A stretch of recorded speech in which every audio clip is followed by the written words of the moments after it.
Good morning students.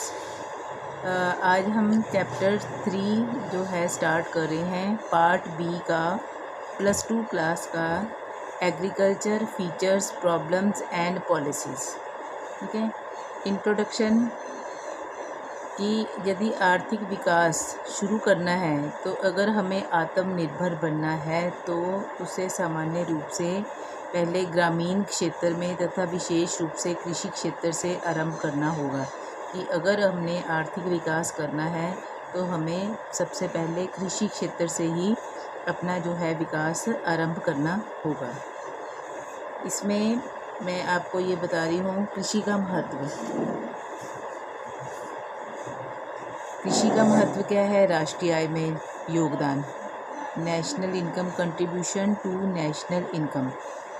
जो भारत में राष्ट्रीय आय का लगभग 15% भाग कृषि, वन आदि प्राथमिक क्रियाओं से प्राप्त होता है।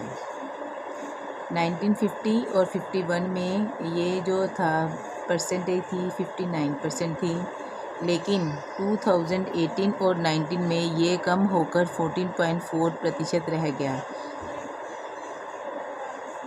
सेकंड है मजदूरी पदार्थों की पूर्ति, सप्लाई ऑफ वेज गुड्स। कृषि क्षेत्र का मुख्य उद्देश्य मजदूरी पदार्थों की पूर्ति करना है।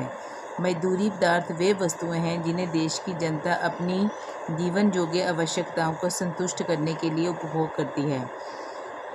मतलब गरीब से गरीब भी जो है उसको गेहूँ, अनाज, चावल, दालें, मक्की, बाजरा आदि ये जो सारी वस्तुएं हैं ये कहाँ से मिलती हैं? कृषि से मिलती हैं।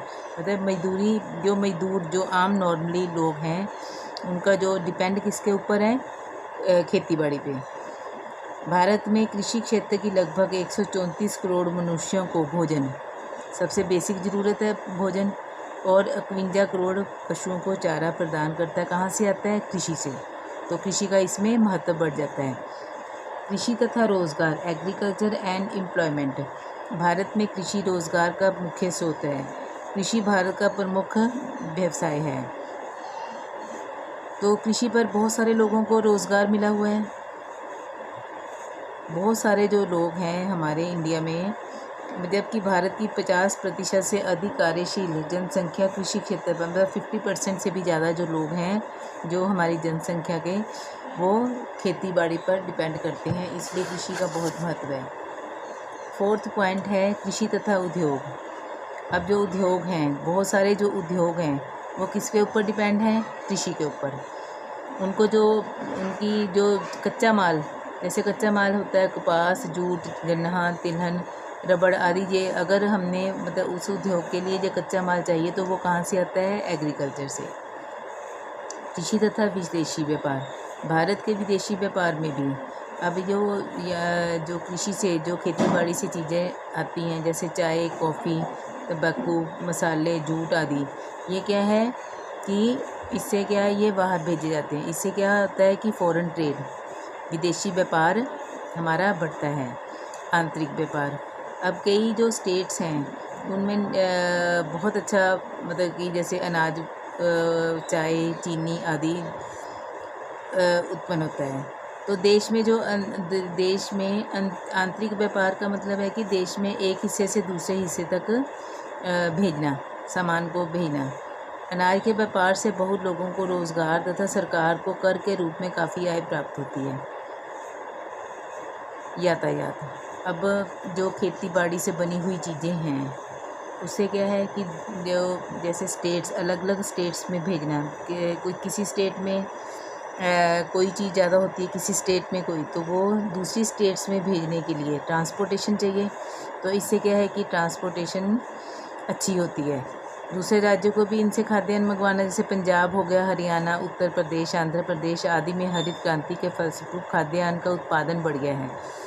ये राज्य खाद्यान्न के संबंध में आत्मनिर्भर ही नहीं बन गए बल्कि दूसरी स्टेट्स में भी जो है ये भेजना पड़ता है अनाज वगैरह। इसके फलस्वरूप यातायात के साधन जैसे ट्रक हो गए, रेलवे आदि को कृषि वस्तुओं के यातायात से काफ़ी आय प्राप्त होती है। सरकार को आय, राज्य सरकारें अपनी आय का काफ़ी भाग कृषि से प्राप्त करती हैं। कृषि पर कई प्रकार के कर लगाए जाते हैं, जैसे मालगुजारी, सिंचाई कर, कृषि आयकर, तो ये कृषि केंद्रीय सरकार को भी कृषि उत्पादन पर एक्साइज ड्यूटी, निर्यात कर आदि मिलता है। तो इसके क्या है कि सरकार को इनकम मिलती है। फिर है पूंजी निर्माण, कैपिटल फॉर्मेशन। हमारे देश की अधिकतर पूंजी कृषि में लगी हुई है। स्थायी पूंजी की दृष्टि से खेतों का स्थान देश में सबसे ऊंचा है। देश में करोड़ों रुपयों की पूंजी सिंचाई के साधनों, पशुओं, खेती के औजारों, ट्रैक्टरों आदि तथा अन्य प्रकार की कृषि मशीनों, गोदामों आदि में लगी हुई है। भारत की 25% किसान छिपी हुई बेरोजगारी से पीड़ित है। यदि उनसे प्रतिदिन कुछ घंटे निर्माण कार्य जैसे सड़क निर्माण तथा इसी प्रकार दूसरे आर्थिक कार्यों में श्रमदान करवाया जाए तो प्रतिवर्ष करोड़ों रुपयों की पूंजी का निर्माण हो सकता है। मतलब कैपिटल फॉर्मेशन इससे होती है। कृषि क्षेत्र का मानवीय पूंजी के निर्माण में भी महत्वपूर्ण योगदान है। इस क्षेत्र के द्वारा श्रमिकों को उचित भोजन प्राप्त होता है। इस प्रकार उनकी कार्यकुशलता में जो श्रमिक हैं, जो लेबर है, वो किसके ऊपर डिपेंड है? कृषि के ऊपर। मतलब खाने पीने का सामान तो कृषि से ही मिलता है। इससे क्या होती है? उनकी वर्किंग एबिलिटी जो है वो बढ़ जाती है। तो अगर एबिलिटी बढ़ती है तो जो काम वो करते हैं उनमें वो काम अच्छा कर सकते हैं। अगर अच्छा काम करेंगे ऐसे तो उसमें क्या है कि कैपिटल फॉर्मेशन होगी, पैसे मिलेंगे उनको। सोर्स ऑफ सेविंग, हरित क्रांति के पश्चात कृषि बचत का महत्वपूर्ण स्रोत हो सकती है। अभी तक हरित क्रांति का अनुकूलतम प्रभाव केवल धनी कृषकों पर ही पड़ रहा है। वे अधिक धनी हो गए हैं। उनकी आय में जो वृद्धि हुई है वे बचत करके निवेश कर सकते हैं। अब जिनके पास कृषि से बहुत सारा पैसा है तो वो क्या है कि बचत करते हैं और उस पैसे को कहाँ इन्वेस्ट कर देते हैं। इन्वेस्टमेंट करने से ये है कि पैसा और बनेगा। सामाजिक तथा राजनीतिक महत्व, कृषि के विकास में सामाजिक तथा राजनीतिक महत्व भी बहुत अधिक है। भारत प्रधानतः ग्रामीण देश है। कृषि के विकास के फलस्वरूप गांवों के लोगों की आर्थिक, सामाजिक तथा राजनीतिक जीवन में सुधार आएगा। कि अगर खेती बाड़ी से अच्छा पैसा मिलता है तो उनका क्या है, स्टैंडर्ड ऑफ लिविंग हर चीज़ में मतलब बढ़ेगा, सामाजिक बढ़ेगा, राजनीतिक प्रभाव सब बढ़ेगा। Basis of economic development, Bharat में कृषि देश का आर्थिक विकास का आधार है। देश का आर्थिक विकास, इसका कारण ये है कि एक तो कृषि के विकास से अन्य क्षेत्रों में के आर्थिक विकास के लिए पूंजी प्राप्त हो सके, दूसरे कृषि के लिए कम पूंजी तथा कम विदेशी विनिमय की आवश्यकता है। इसलिए देश में उपलब्ध साधनों का प्रयोग करके कृषि का विकास किया जा सकता है। कृषि का विकास उद्योग, यातायात तथा विदेशी व्यापार के विकास में सहायक सिद्ध होगा। अंतर्राष्ट्रीय महत्व, कृषि उत्पादन पदार्थों के संबंध में भारत का संसार में महत्वपूर्ण स्थान है। चाय तथा मूंगफली के उत्पादन में संसार में भारत का पहला स्थान है। ठीक है, चावल के उत्पादन में दूसरा। मतलब कि इंटरनेशनल जो इम्पोर्टेंस है, अगर हमारी चीज़ जैसे फर्स्ट नंबर पे है, सेकंड नंबर है, तो उससे क्या इंटरनेशनल इम्पोर्टेंस बढ़ जाती है। इसके बाद आप ये करोगे कृषि के पिछड़ेपन के कारण कि जो हमारी एग्रीकल्चर है वो पिछड़ी हुई है, उसके क्या कारण हो सकते हैं। इसमें अलग अलग दिए हुए हैं। ये एक है ह्यूमन फैक्टर्स, सेकंड है संस्थागत तत्व, तीसरा है तकनीकी तत्व। इसी में आगे इनको इलेबोरेट किया हुआ है। मानवीय तत्व क्या है? भूमि पर जनसंख्या का दबाव। अब यह है कि जो भारत एक कृषि प्रधान देश है, ठीक है। पिछड़ेपन का मुख्य कारण ये है कि हमारे देश में कुल कृषि पर बहुत अधिक लोग निर्भर करते हैं। जिनके पास सिर्फ एक ज़मीन है वो लोग खेती बाड़ी करते हैं, तो जो घर के और मेंबर्स भी हैं वो भी सब क्या है कि कृषि पर ही डिपेंड करते हैं।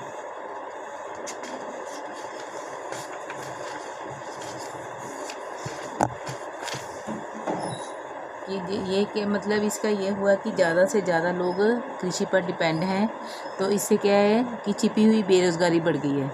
अब अगर एक कृषि पर वहाँ पे 4 लोग चाहिए, घर में 6 मेंबर्स हैं, वो 6 के 6 ही डिपेंडेंट हैं, मतलब वो कोई और काम नहीं करते, तो इसमें क्या है कि ज़्यादा लोग इस पर डिपेंडेंट हैं। इसलिए भी ये पिछड़े, इनकी किसानों की बचत करने की शक्ति कम हो गई है कि बेरोज़गारी बढ़ जाती है। सेकंड है सोशल वातावरण, सोशल एटमॉस्फेयर। भारत के गाँव का सामाजिक वातावरण भी कृषि के लिए बाधक है। भारतीय किसान अशिक्षित हैं, मतलब जो खेती बाड़ी ज़्यादातर लोग क्या है कि जो पढ़े लिखे नहीं हैं वो खेती बाड़ी कर रहे हैं, इस करके उनको क्या है कि जो नई टेक्निक्स आ रही हैं उनको नहीं, उनका नॉलेज नहीं होती। तो वो क्या है, फैटेलिस्ट का मतलब होता है कि जैसे वो कहते हैं कि किस्मत के सहारे पर है, किस्मत पर ज़्यादा विश्वास करते हैं, इसलिए वो अपनी उन्नति की ओर विशेष ध्यान नहीं करते। वो अंधविश्वासी और रूढ़िवादी होते हैं, जाति प्रथा में बंधे, मतलब ये भी मतलब नई टेक्निक्स को नहीं अपनाते, जैसा चल रहा है वह उसी ढर्रे पर चलते हैं। तो उससे भी क्या है कि कृषि पिछड़ जाती है। मतलब अगर हम किसी खेती बाड़ी में नई नई चीज़ें, नई टेक्निक्स करेंगे तो उससे क्या है कि हमारा जो उत्पादन है वो बढ़ जाता है। उत्पादन इसीलिए कम है क्योंकि लोग रूढ़िवादी हैं। सेकंड है इंस्टीट्यूशनल फैक्टर्स, खेतों का आकार छोटा। जो बहुत सारे लोगों के पास तो बहुत ज़्यादा ज़मीन नहीं है, उनके पास क्या है, ज़्यादातर लोगों के पास क्या है, जो खेत हैं वो बहुत छोटे छोटे हैं। भारत में खेतों का औसत आकार 1.32 हेक्टेयर है। मतलब कि कई लोगों के पास तो 1 हेक्टेयर से भी कम ज़मीन है। तो इसलिए फिर क्या है कि छोटे छोटे खेतों में वो ढंग से वो उसमें क्या है कि वो सिंचाई नहीं कर पाते, या ढंग से उसमें कोई ट्रैक्टर चलाना कुछ है, ये सारी सिंचाई की सुविधाएं नहीं उनके पास हो सकती। अब वो ट्यूबवेल लगाते हैं तो कुछ भी लगाते हैं, तो उनको ज़मीन तो ज़्यादा ज़मीन पर ही करेंगे। छोटे खेतों से क्या है कि वो जैसे बाढ़ आ गई तो कुछ ही, मतलब किसानों में आपसी में झगड़े मुकदमेबाजी होने लग जाती है, तथा इसका भी कृषि पर बुरा प्रभाव पड़ता है। सेकंड है भूस्वामित्व प्रणाली। भारतीय कृषि के पिछड़ेपन का एक महत्वपूर्ण कारण जमींदारी।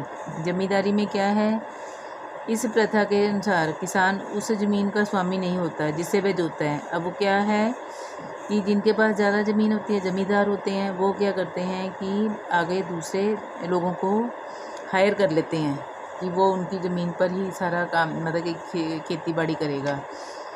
तो जो किसान है उसको कभी भी वो बेदखल कर सकता है। इसलिए ये ज़मीन में उनकी, वो जिसकी ज़मीन नहीं है, दूसरे लोग उस पर काम करें तो वो उसको इतना इंटरेस्ट नहीं शो करते।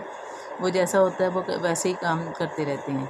तो उनको ये तो होता है कि जब मर्ज़ी हमें यहाँ से निकाल सकते हैं, तो उन्हें क्या है कि इतना इंटरेस्ट है, वो काम नहीं करते।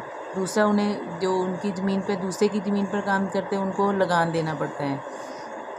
इस तरह से जो लैंड टेन्योर सिस्टम है, इस वजह से भी जो हमारी खेती बाड़ी है वो पिछड़ी हुई है। तीसरा इसका क्या कारण है, टेक्निकल फैक्टर्स। टेक्निकल में यही है कि लेटेस्ट नॉलेज, जैसे सिंचाई की सुविधाएं, इनएडिक्वेट इरिगेशन फैसिलिटीज़। भारत की कृषि पानी में अधिकतर क्या है, बारिश पर डिपेंड करती है। अगर बारिश टाइम पर नहीं होती, या ज़्यादा होती है या कम होती है, तो उससे क्या है कि खेती बाड़ी पर बुरा असर पड़ता है। सेकंड क्या है कि पुराने ओल्ड इम्प्लीमेंट्स का, जैसे पुराने जो पहले ज़माने में चलते आ रहे थे खेती बाड़ी के साधन, जैसे हल, पटेला, कसी, दराती आदि, वही लोग यूज़ करते हैं। उससे क्या है कि उनका टाइम ज़्यादा लगता है, और उस टाइम ज़्यादा लगने के अलावा तो उसमें जैसे कि उनको, मतलब ज़मीन की जो उत्पादकता होती है वो काफ़ी कम रहती है। इससे कृषि का उत्पादन कम हो जाता है। खेती के पुराने तरीके कि जैसे फसलों के हेर फेर का मतलब है कि जैसे एक ज़मीन पर, जैसे एक साल में एक फसल उगा ली, तो दूसरे साल में दूसरी फसल, मतलब उनको वो इतनी नॉलेज नहीं होती। इस चक्कर में वो खेती बाड़ी जो है वो पिछड़ जाती है। अपर्याप्त अधिक उपज वाले बीज, अब उनके पास जो बीज हैं वो लेटेस्ट टेक्निक्स के नहीं होते।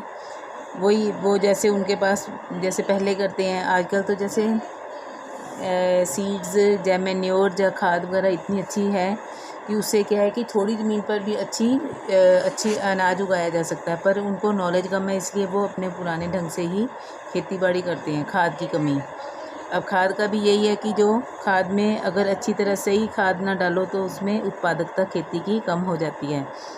दोषपूर्ण बिक्री प्रथा का ये है कि अब चलो जैसे खेती बाड़ी में ये सारा अनाज पैदा हो गया, अब उनको क्या है कि उनके पास उनको स्टोर करने के लिए प्रॉब्लम आती है, गोदामों की कमी होती है। जो गेहूँ है वो सड़ जाती है, बारिशें हो जाती हैं, तो मंडी में उनको कम दाम मिलता है। ये भी सारा जो है, अगर उनको कम पैसे मिलेंगे तो नेचुरली खेती जो है वो किसान जो है ज़्यादा पैसे खेती बाड़ी पर नहीं कर सकेंगे, तो इससे जो खेती बाड़ी है वो पिछड़ जा गई है। फसलों की बीमारियां तथा टिड्डियाँ। अब फसलों को बचाने के लिए जैसे कोई बंदर, चूहे आदि भी काफ़ी जो है फसल को ख़राब कर देते हैं, तो इनके लिए भी इनको पूरी मतलब उनके पास वो पेस्टिसाइड नहीं होते किसानों के पास जिनसे वो उनसे छुटकारा पा सकें। और वीक कैटल, अब जो जैसे सिंचाई करनी है तो उनको क्या है कि उन पशु रखे होते हैं, पशु भी उनके इतने बहुत अच्छी हेल्थ नहीं होती, उनके पास खिलाने के लिए उनको पूरा पैसा नहीं होता। तो इसलिए क्या है कि जो ट्रैक्टरों से जुताई करने में बैलों से जुताई करने की तुलना में कम खर्च होता है, तो इसलिए बैल उनके फिर वो इतने वीक होते हैं, तो जो खेती बाड़ी पर असर पड़ता है। मिट्टी के डिफेक्टपूर्ण मिट्टी है कि मिट्टी में जो चीज़ें ज़रूरी हैं खेती की उत्पादकता को बढ़ाने के लिए वो भी काफ़ी कम है। और लैक ऑफ क्रेडिट फैसिलिटीज़ का मतलब है कि जैसे सहकारी समितियों आदि से उनको पैसा मिल जाता है, पर उनका क्या है कि जैसे महाजन है, साहूकार पर उनको निर्भर रहना पड़ता है कि वो फिर उनसे बहुत ज़्यादा टैक्स वो लेते हैं, ब्याज बहुत लेते हैं, तो इसलिए किसान जो है उनके पास पैसे नहीं होते कि ताकि वो खेती को कि इसलिए भी खेती पिछड़ जाती है। अब नेक्स्ट है कि रेमिडीज़, कि हम क्या उपाय कर सकते हैं खेती की बैकवर्डनेस को दूर करने के लिए। जनसंख्या के दबाव को कम करना। अब जैसे बहुत सारे लोग, एक घर के सारे लोग हैं वो खेती बाड़ी पर डिपेंड हैं, तो ये है इसके लिए कि जितने लोग चाहिए उतने ही लोग उस खेती पर काम करें। वे उद्योग धंधे विकसित किए जाएं, उद्योग धंधे विकसित होंगे तो कुछ लोग उसमें भी काम करेंगे, तो जो खेती बाड़ी है उसके ऊपर जो निर्भरता है काफ़ी कम हो जाएगी। इरिगेशन के लिए आदि का भी विकास ये है, इसमें नदियों से नहरें निकाली जानी चाहिए, कुएँ, नलकूप, ट्यूबवेल वगैरह ये सारे लगाए जाने चाहिए ताकि उनको खेतों को सींचने की प्रॉपर सुविधाएं हों।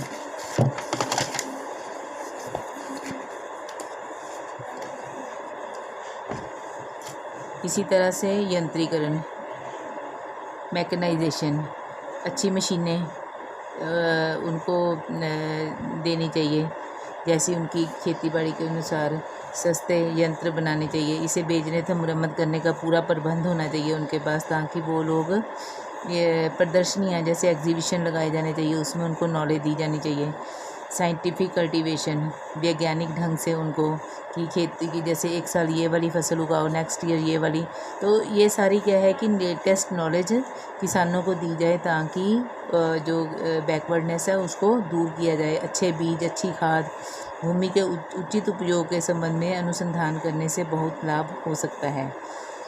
अच्छी गुणवत्ता वाले use of good quality seeds. Good quality seeds का मतलब है कि अच्छे बीज, अच्छी किस्म के बीज जो है उनको उसकी नॉलेज दी जानी चाहिए, और उनको रेट भी उन पर सही रेट पर दिए जाने चाहिए ताकि वो इन बीजों को यूज़ करें और खेती बाड़ी को बढ़ा सकें।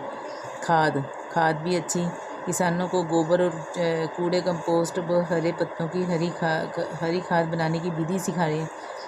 जैसे अगर वो इन वेस्ट चीज़ों को खाद में यूज़ करें, उनको नॉलेज होगी तो वो क्या है कि उससे उत्पादकता बढ़ जाएगी। फाइनेंस, किसानों को सस्ते ब्याज पर काफ़ी मात्रा में धन मिलना चाहिए। अब उनकी जो अगर वो लोन लेते हैं या पैसे किसी से उधार लेते हैं तो उसमें क्या है कि उनको काफ़ी कि ब्याज देना पड़ता है, तो ब्याज कम होना चाहिए। उनको सहकारी समितियां हैं जो वो लोन दें। अधिक शाखाएं खोलनी चाहिए ताकि उनको कर्जा लेने में दिक्कत ना आए। लैंड रिफॉर्म्स, कृषि की प्रगति के लिए आवश्यक है कि भूमि संबंधी सुधार किए जाने चाहिए। जैसे जमींदारी प्रथा है, इसको ख़त्म कर दो कि जो किसान है वो जिसके पास ज़मीन है वही वो अपनी ज़मीन पर काम करे। भूमि कटाव, जलाधिक्य जैसे बाढ़ें वगैरह, ये सारे दोषों को दूर किया जाना चाहिए।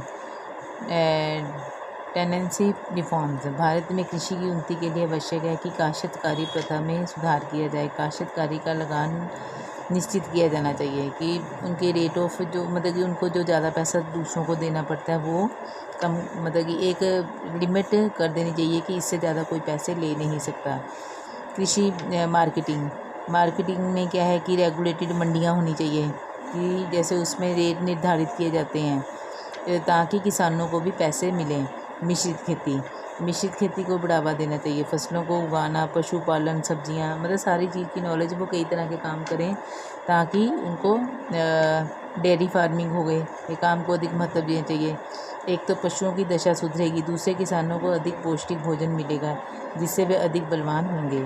और एजुकेशन, उनको जो किसानों को हैं वो रूढ़िवादिता ख़त्म करके उनको एजुकेट करना चाहिए नई टेक्निक्स के लिए।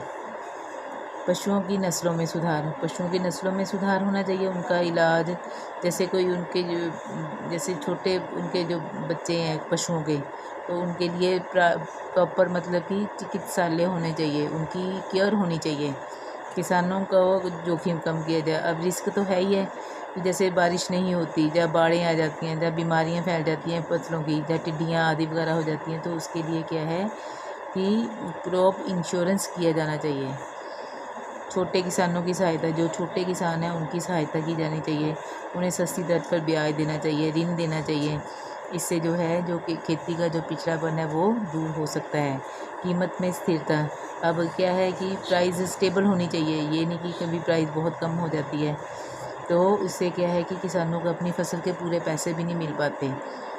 और एफिशिएंट एडमिनिस्ट्रेशन का मतलब है कि सरकार द्वारा कार्यों का बहुत महत्व है, परंतु सरकारी योजनाएं तभी सफलतापूर्वक काम की जा सकती हैं जब सरकारी कर्मचारी योग्य तथा कुशल हों। जो अब गवर्नमेंट तो बहुत प्लान करती है, पर आगे जो उसमें लोग हैं वो एफिशिएंट होने चाहिए। इस तरह से सारी जो ये हम अगर 17 है, इसमें से आप 15 भी कर लोगे तो भी ठीक है पॉइंट्स।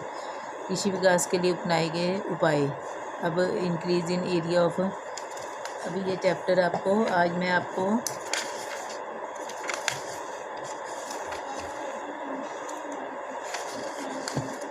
एक तो आप लोगों ने ये वैसे चैप्टर आप लोगों ने फर्स्ट +1 में पढ़ा हुआ है। एक इसके एमसीक्यूज़ तो सारे चैप्टर्स के सारे आपको आने चाहिए।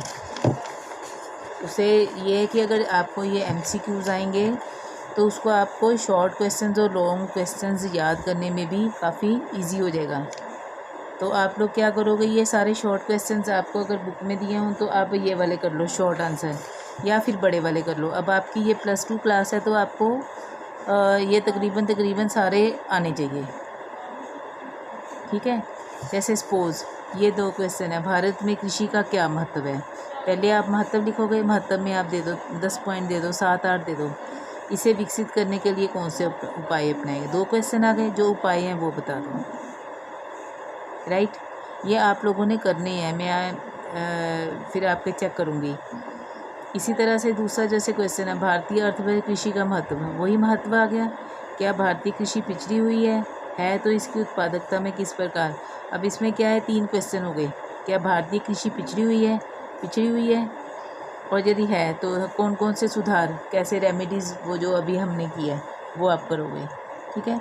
इसी तरह से आप ये सारे क्वेश्चन ध्यान से करोगे और आप लोग मुझे मैसेज करके बताओगे कि आपको ये चैप्टर समझ आ गया हुआ है। Thank you.